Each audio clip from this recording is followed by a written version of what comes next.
എൻ്റെ പേര് അമൽ എന്നാണ്. ഞാനിപ്പോൾ ചിറ്റൂർ ധ്യാനകേന്ദ്രത്തിൽ ഫുൾ ടൈമറായിട്ട് ശുശ്രൂഷ ചെയ്തുകൊണ്ടിരിക്കുകയാണ്. ഞാൻ 2023 ആദ്യമായിട്ട് ധ്യാനകേന്ദ്രത്തിലേക്ക് കടന്നു വരുന്നത്. കടന്നു വരുമ്പോൾ എൻ്റെ ജീവിതം മറിയുമെന്ന് ഞാൻ ഒരിക്കലും പ്രതീക്ഷിച്ചില്ല. ഞാൻ പെരുമ്പാവൂർ ഒരു കമ്പനി വർക്ക് ചെയ്യുന്ന സമയത്താണ് എബേഡിനെ കുറിച്ച് അറിയുന്നത്. ഞാനൊന്ന് വിചാരിച്ചിട്ടുണ്ട്, എന്താണ് എബേഡ് 71, എന്താണ് യുവജന ധ്യാനം. അതെനിക്ക് ഏറ്റവും കൂടുതൽ വ്യക്തമായത് ധ്യാനം കൂടിയ സമയത്തായിരുന്നു. താല്പര്യമില്ലാതാണ് വന്നെങ്കിൽ പോലും ഞാൻ ആ ധ്യാനകേന്ദ്രത്തിൽ എങ്ങനെ പിടിച്ചു നിന്ന് പോലും എനിക്കറിയില്ലായിരുന്നു. ഒരു ഹല്ലേലൂയ പറയാനോ ഒന്ന് കാല് മാറ്റി ചവിട്ടാനോ പറയുമ്പോൾ പോലും എനിക്ക് പറ്റുന്നില്ലായിരുന്നു. കാരണം ആ ധ്യാനത്തിലൂടെ എൻ്റെ ജീവിതം മറിയുമെന്ന് പിശാചിന് ശരിക്കും അറിയായിരുന്നു. അതുകൊണ്ട് എന്നെ അവിടെ നിന്ന് പിൻവലിക്കാനുള്ള ഒരു തീരുമാനത്തിലായിരുന്നു.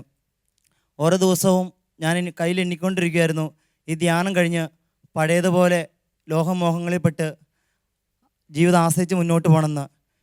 സത്യം പറയുകയാണെങ്കിൽ എൻ്റെ ജീവിതം എന്ന് പറഞ്ഞത് 1-ാം പ്രമാണത്തിന് എതിരായിരുന്നു.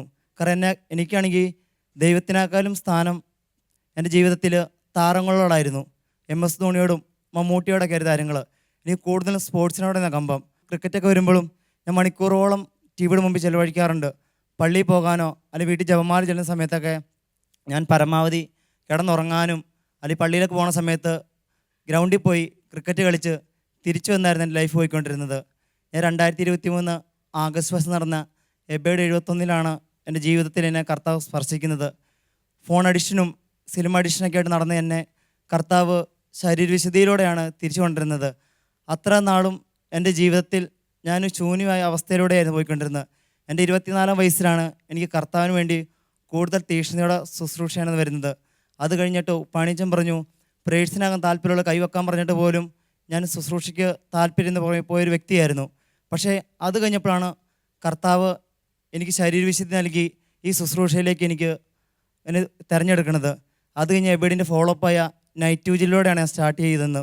നൈറ്റ് വിജിലിന് വരുന്ന സമയത്ത് സത്യം പറഞ്ഞാൽ ഒരു മരിച്ച വീട്ടിൽ കയറി ചെല്ലുന്ന അവസ്ഥയിലൂടെ ഞാൻ ചെല്ലുന്നത്. കാരണം അത്രയ്ക്കും ആക്റ്റീവായിട്ട് ജോലി ചെയ്തുകൊണ്ടിരുന്ന ഞാൻ ചെല്ലുമ്പോൾ വിഷമിച്ചാണ് ചെന്നുകൊണ്ടിരുന്നത്. അന്ന് ആ നൈറ്റ് വിജിൽ കൂടി ഈ ശുശ്രൂഷയിൽ നിന്ന് പിന്മാറുന്നുള്ള രീതി ചെന്നപ്പോഴാണ് എൻ്റെ ജീവിതത്തിൽ ആ നൈറ്റ് വിജിൻ്റെ അവസാനം ഒരു പാട്ട് പാടുന്നത്. പ്രാണപ്രിയൻ തൻ്റെ ചങ്കിലെ ചോര കണ്ട് നിന്നെയും വീണ്ടെടുത്തുന്ന. അത് കഴിഞ്ഞ് ഞാൻ തിരിച്ച് ചെന്ന് പിറ്റേ ദിവസം യാദൃശ്യം എനിക്ക് പള്ളിയിൽ പോയപ്പം അവിടെ വചനം എഴുതി വെച്ചേക്കാണ്, ഞാൻ നിനക്ക് വേണ്ടിയാണ് മരിച്ചത്, നീ എനിക്ക് വേണ്ടി ജീവിക്കാമോ എന്ന്. അത് കഴിഞ്ഞ് ഞാൻ എബേഡ് 71 പ്രേഴ്സിനായിട്ട് വരാണ്ട് 72-ലൂടെയാണ് ഞാൻ പ്രേഴ്സിനായിട്ട് കടന്നു വരുന്നത്. 2023 73-ാമത്തെ ധ്യാനത്തിലൂടെയാണ് ഞാൻ ആദ്യമായിട്ട് പ്രേക്ഷിതയിലേക്ക് വരുന്നത്. അന്ന് തൊട്ട് എല്ലാ എബേഡിലും എനിക്ക് കണ്ടിന്യൂസ് ആയിട്ട് വന്ന് പ്രേക്ഷിതവേല ചെയ്യാൻ കർത്താവിനെ ഒരുക്കി. അത് കഴിഞ്ഞ് ഞാനാണെങ്കിൽ ആഴ്ചയിൽ ഒരു ദിവസമാണ് 2-3 ദിവസമൊക്കെയാണ് ശുശ്രൂഷ ചെയ്തുകൊണ്ടിരുന്നത്. എനിക്ക് ജോലി ഉണ്ടായിരുന്നു. ആ ജോലിയുള്ള സമയത്ത് പറ്റുന്ന പോലെയൊക്കെ ഈശോയ്ക്ക് വേണ്ടി ശുശ്രൂഷ ഞാൻ ഓടി വരുമായിരുന്നു. അത് കഴിഞ്ഞാണ് ഞാനവിടെ പീഡാനുഭവ ധ്യാനം കൂടുന്നത്. ആ ധ്യാനത്തിലൂടെയാണ് കർത്താവ് എന്നെ അവിടെ ഫുൾ ടൈമറിലേക്ക് ഒരു വിളി വരുന്നത്. ഞാനൊന്ന് സാക്ഷ്യം പറഞ്ഞെങ്കിലും സാക്ഷ്യം പറഞ്ഞ 5 മാസം കഴിഞ്ഞപ്പോഴാണ് എനിക്ക് ധ്യാനകേന്ദ്രത്തിൽ വരാൻ പറ്റിയത്. ഞാനിതൊരു 3 മാസമെന്ന് പറഞ്ഞ് വന്നതായിരുന്നു. പക്ഷേ കർത്താവിൻ്റെ സ്നേഹം കൊണ്ട് 1 വർഷത്തോളം കാലം എനിക്കവിടെ നിൽക്കാൻ പറ്റി. അത് കഴിഞ്ഞിട്ട് ഞാൻ ഇറങ്ങണം എന്ന് ഓർത്ത് നിൽക്കുന്ന സമയത്താണ് പന്തക്കോസ്ത് ധ്യാനം കൂടുന്നത്. പന്തക്കോസ്ത് ധ്യാനം കൂടുന്ന സമയത്താണ് കർത്താവ് പറയണത്, ഒരു 2 വർഷം നിൽക്കണമെന്ന്. ഈ ഒക്ടോബർ ആയപ്പോഴത്തേനും ഞാനിപ്പോൾ 1 വർഷമായി ഫുൾ ടൈമറായിട്ട് നിൽക്കാൻ തുടങ്ങിയിട്ട്. 2026 ഒക്ടോബർ വരെയാണ് കർത്താവ് എന്നോട് ശുശ്രൂഷ ചെയ്യാൻ പറഞ്ഞത്. ഞാൻ ആദ്യമേ പറഞ്ഞായിരുന്നു, എനിക്ക് MS ധോണിനും മമ്മൂട്ടിയോടൊക്കെ ആയിരുന്നു കൂടുതൽ താല്പര്യം ഉണ്ടായിരുന്നത്. പക്ഷേ ഉപ്പാണിച്ചൻ പറഞ്ഞു, യേശു ദൈവമാണെന്ന് പറഞ്ഞപ്പോഴാണ് എനിക്ക് കൂടുതലായിട്ട് ആ ഈശോയുടെ സ്നേഹം അനുഭവിച്ചറിയാൻ പറ്റിയത്. എൻ്റെ 24 വർഷത്തിനുള്ളിൽ ഞാൻ ആദ്യമായിട്ടാണ് ഈശോ ദൈവമാണെന്ന് അറിയുന്നത്. മാതാവിൻ്റെ യൗസപിതാവിൻ്റെ മകനാണെന്നറിയാം, നമുക്ക് വേണ്ടി മരിച്ചെന്നറിയാം. പക്ഷേ യേശു ദൈവമാണെന്ന് എനിക്കറിയാൻ പറ്റിയത് എബേഡ് മിനിസ്ട്രിയോടെ ആയിരുന്നു.